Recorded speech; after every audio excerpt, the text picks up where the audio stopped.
Hi, welcome to D10tion, where we pretend to know what we're talking about when it comes to D&D. I'm your host, Heavy Metal Tristan. To my left, we have Fire Nation Sam, and to my right, we have Always Wet Brandon. Water Tribe. He's always just a little damp. Why is she the cool one and I am just wet? Because if any of us was going to be a homicidal maniac bent on revenge, then it would be me. Or defending your honor. But why am I wet? There are other elements other than just wet. You're right, you're full of hot air. That works. I'll take that. I will take that over being wet. So we're talking about elements today because we're continuing our dive into the different races of D&D. Today we are talking about Genasis. Ah, my favorite. Yes, is Brandon's favorite race in general. They're just so fun. They're just so cool. So Genasis are usually the races that you see that are mostly elemental. They're essentially the closest you think you can get to playing an elemental. Yeah. So, Brandon, tell us a little bit about, since they're your favorite, how do Genasis even become? So, there's these things called the elemental planes, and there are different ones, and the main ones that the Genasi are based around are air, fire, water, and earth. And heart. No. Captain Planet! It's not Captain Planet. But I wish there was a heart Genasi. The one that'd be gross looking. It's a human. So... You're not wrong. Those planes of existence are normally inhospitable to regular people on the material plane, like humans and elves. And the beings that live there, called Jinn or genies, sometimes travel through the multiverse, or sometimes the elemental planes cross over with the material plane, and there's weird things that happen. And that's how Genasi are made, either through cosmic reality moments, or because a genie or djinn decided to have kids on their journey throughout the material plane, going most of the time incognito as a regular person, and then you have a kid, and it goes, why is my kid red? Ha-ha! I mean, yeah, so there's a number of ways that you can have a Genasi show up in a campaign. Whether it is something as simple as they just had a kid with a genie, or an earthquake happened and the elemental energy just caused your pregnant baby to be made of rock now. That's a more rare one, but a totally legitimate thing. Right. But as we talk about the different races, we're not going to delve too much into their history, because most of these races have a great deal of history. This is much more of an introduction to the race to see if it's something that you might want to play in general. So, before we even start getting into the different types of Genasis, I imagine we kind of start small with their names. Their names and where they're from and all those and all that things. Stuff. So, I mean, as far as where they're from... They're from a lot of places. Yes. I mean, if you are traveling around and you're near an area that has a lot of elemental events... you're more likely going to see Genasi walking around. Their silhouettes look humanoid.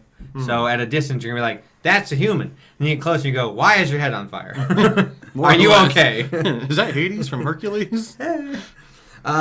So they generally try and find their own communities to live in, because it's really weird. You know, being a Genasi, most people are like, get away.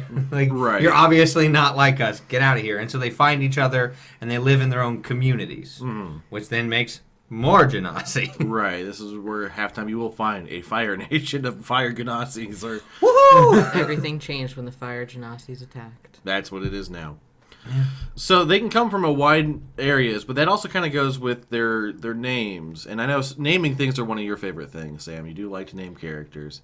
So why don't you tell us a little bit about how you would name a Genasi? So typically, they can have like more conventional names, depending on what they're raised around.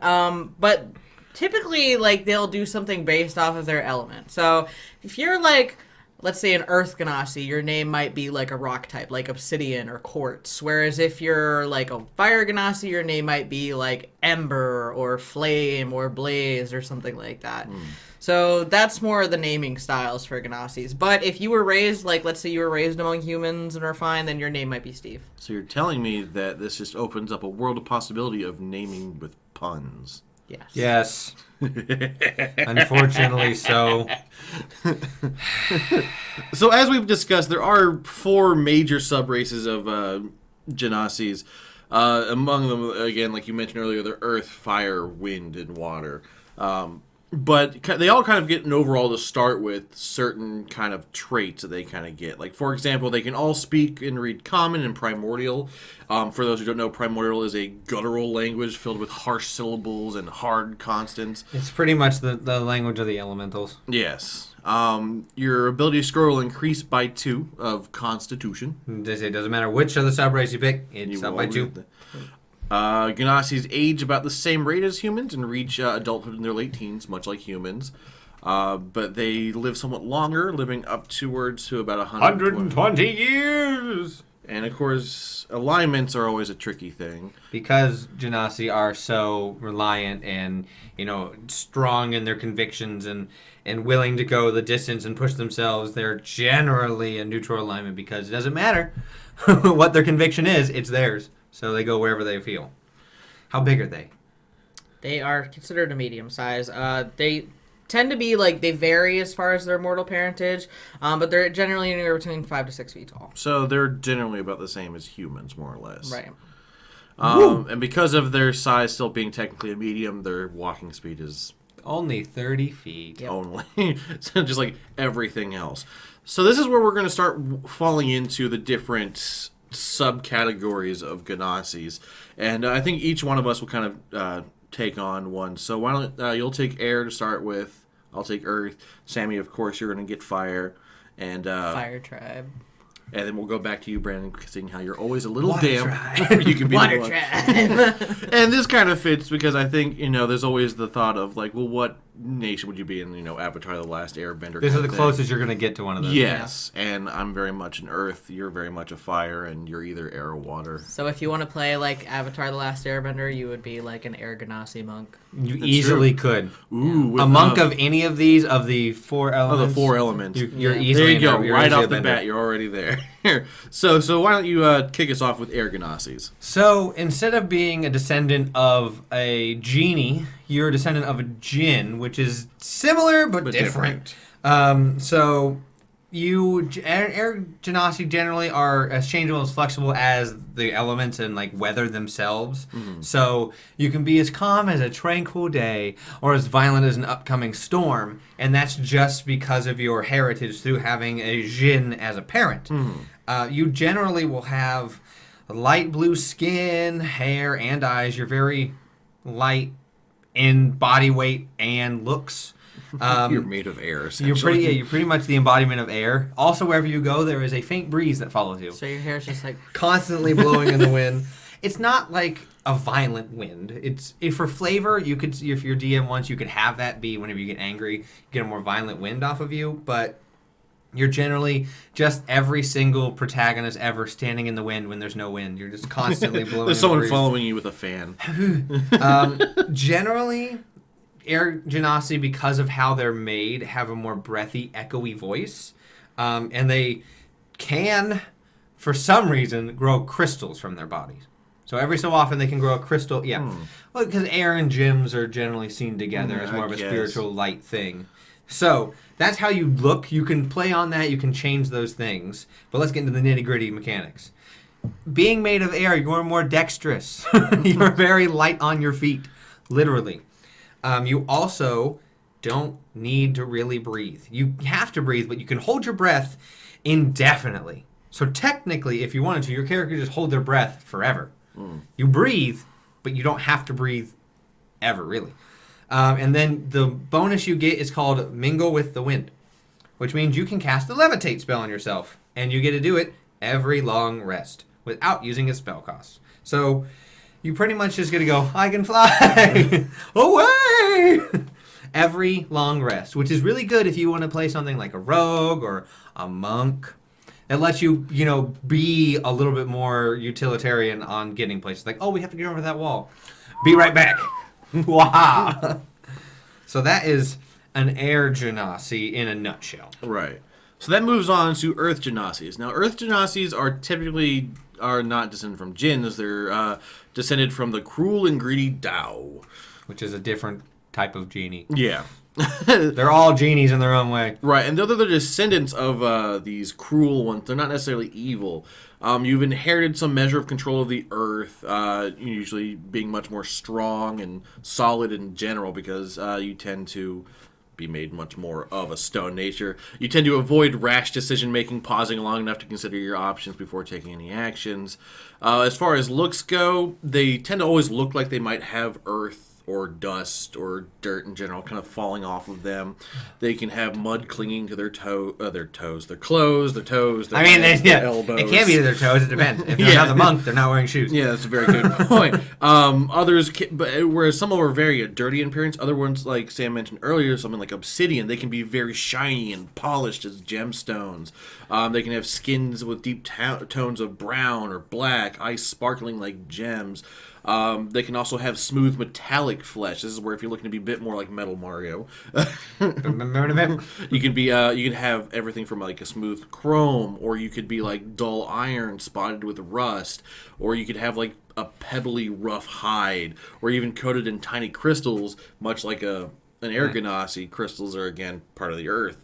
Most have fissures in their flesh, which are tinted with light shines, and so they're very much, when you think of like a rock person, it's an earth Genasi of every form.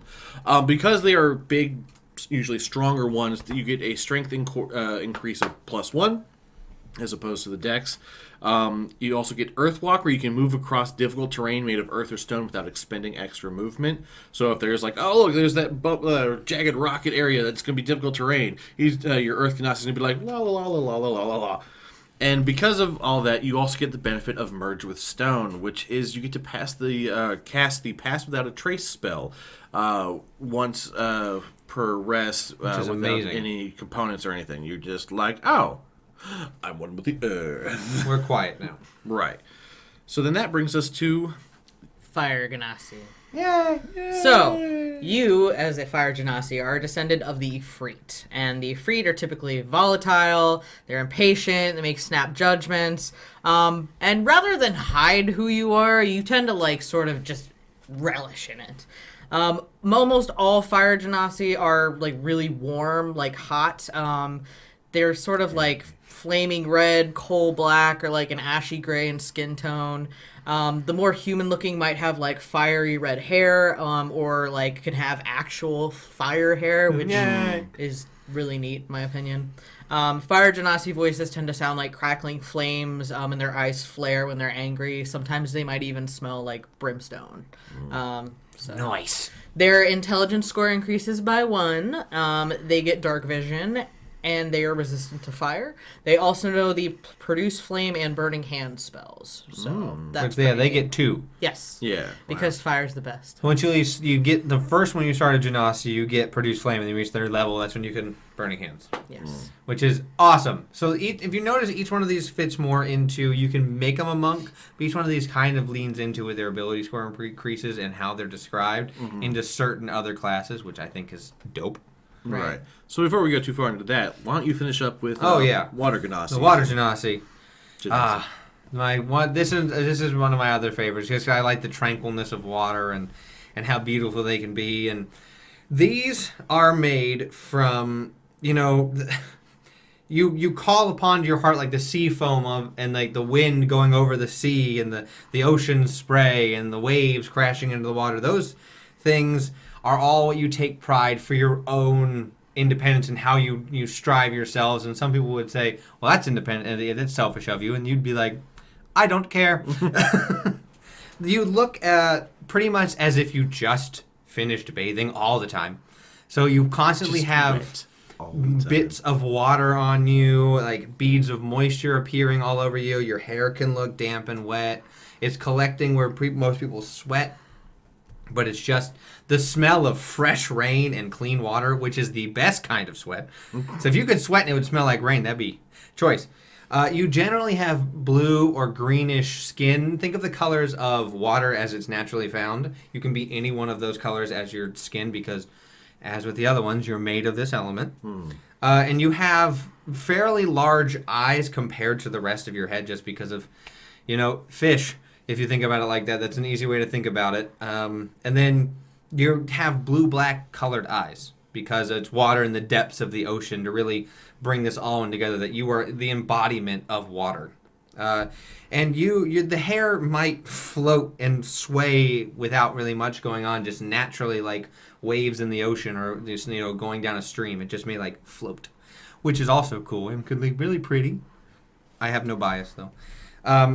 They're pretty much, their voices though sound reminiscent of either like a deep like call of like a whale or like a larger fish in the ocean, or as like trickling of a stream. So there's a variety of ways you can play their voice. And then the nitty gritty again, they get a wisdom increase of 1. They're resistant to acid damage, which is nice. They can breathe air and water, so you can just dip into the water and go, peace guys. And you also get a swimming speed of 30 feet. And their magic that they get is called the Call of the Wave, which means when they start, they get the Shape Water cantrip whenever they want, and when they reach 3rd level, they can create or destroy water once per long rest. So that's very useful, and it's been useful for the campaign we've been running. Right. It's burning the fire and water get the spells that are the most useful for other people to like use. Right. While the earth and the air are more useful for them, depending. Perhaps the trace can be useful depending on what you're doing. Yes. Yeah. So those are the different types of Genasis. Now this is the most recent one with D&D 5e. Yes. People will tell you in other editions, just like 3.5 and or 4, where Genasis have had a little bit more variance with them, or you could even be multiple elements. Oh, I miss those so much. Now, that's not to say that you can't talk to your DM and make something a little bit more different, or you even using a specific Genasi and trying to make something of it. Like maybe you play an Earth Genasi, but you want to have a little bit of the fire element, so you're like a magma Genasi, so you might have elements of fire, or you're a more stormish air Genasi, so you have elements of water, or even let's say that you're a sea water Genasi and you want to be much more like the murky bottom of it, so you might have some of the earth involved, or vice versa if you're like or if you want to be a firebender who shoots lightning. That would also work. That's true as Be well. a firestorm.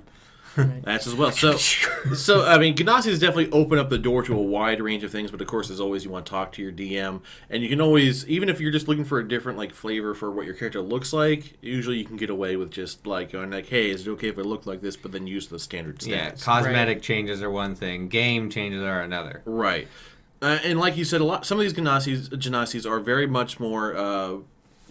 Lean towards certain things, like Monk was a good one for some of them, but some of them also lean towards other types of classes or whatever. So, I mean, you don't have to stick with anything that they lean towards. You can use a lot of these stats for just about anything. To round out other stats, if you want to lean into it, you can use the stats to boost, or you can round out. Right. I mean, it's just really just how you build the character. Because even though something like an Earth Genasi gives you a bonus to strength, you very well may be like, well, I want to make a rogue Earth Genasi. You use that pass without a trace much more. So you might just have a boost to your strength, but then build your stats the rest of the way to make a better rogue. And vice versa for any other kind of class Genasi mix-up that you want to do. So... As always, when we talk about the races, we kind of go through some of our favorite interactions with the different Genasis and that we've either made or interacted with. And I already know Brandon probably has about 100, but we're going to start with Sam. So, Sam, why don't you tell us about your favorite Genasi that you've either made or interacted with? So, Liren is probably my favorite that I've interacted with because it's Liren. And just to clarify, Liren is one of the players played by Hannah in our Bards and Nobles campaign on Roll Call. And so she's one of the main characters that we've interacted with for the last couple of years. She's a water Genasi. She definitely uses that Call to Wave and Shape Water to our benefit a lot. She definitely plays like a water Genasi, being more independent and like, I'm doing what I want. You're being selfish. She seems like she's being selfish, but she's really just, I'm being doing her. Yeah, a little bit more aloof. Yeah. What about you? Well, I'm currently playing an Earth Genasi, Clifton, or Cliff. He is, of course, one of the more rare ones where he is made by the elemental powers. We have it so that it was an earthquake, or no, it was a volcano which caused an earthquake, which released enough energy for Cliff to be born Yay! to human parents. Yay! I mean, and Cliff is a reluctant paladin. He was just a shopkeeper, and Ilmater, the god, was just like, hey, I choose you. And he's like, what do you want, bro? And he's still learning all that kind of stuff. He's like, take my divine power and go smite some people. And Cliff is like, Okay. I guess. I mean, I don't really have a choice now, do I? And so there's definitely that fun element of of playing a paladin who's like not used to being told that kind of stuff and having to learn how to be a paladin. The other one I would say would probably be Rust, my barbarian, just because he's got little rusty bits all over him. And he's like a heavy metal bard. Meow. Nice. I think if I had to pick a top 2, I'm not going to bring up a one I played recently. Much as I love him, I do have other ones. I love Liren because I love the Water Genasi, and I mean, it's nice to have one at the table for a DM's sake. But also, I had one in, this is a different edition, but 4th edition, I had one that was a Air Genasi. And his whole thing was that was when they had the dual manifestation, and you could do it as a bonus action. So he would be flung from a ship and levitate and air genasi his way over to the other ship, and then switch elements into rock, making his, weight go up and up and up and up, and he would become a human cannonball and then bust into ships and be down in there and then pull out his great axe and just be like, ha ha! I miss him. I wish I could play as him again. But you can't do that in this edition until they make it possible. He will stay in 4th edition. All right, well then how about one that you've done recently with the 5e edition of Genasi? Tandaru Luckfoot. All right. There's no ifs, ands, or buts. He was an Earth Genasi, and he was an archaeologist. So it kind of played into why he was dusty, but he was dusty all the time. Right. So, and he was a huge nerd. Well, by huge, we also mean he was like, what? He was big. He was a big boy. Yeah, he was like 7 feet tall, huge, strong. Big old cleric. And nothing matched about that. Nope, and I loved it. It was great. So that'd be my favorite 5th edition if I had to pick one that I played. All right, so yeah, that's the Genasis. Genasi's definitely opened up a great deal of room for you to do all kinds of things with, whether it's just appearances, talking to your DM to see if you can manipulate any of that stuff, as well as story stuff, because Lord knows, if you run into a Jinn or a Genie or a Dao or whatever you want to do, you definitely have that play a huge role, or even like with plane jumping and, all kinds of stuff like that. They are a very exciting race, I think, just because of those kind of elemental decisions you can make, because there's a lot of times when you pick a race, you're like, man, it'd be really cool if I looked like fire, or like, I want more, I want to feel like fire. So right out the gate, would be a fire you can just pick a race right out the gate that you're like, alrighty, so I'm a fire person. Where do I go from here?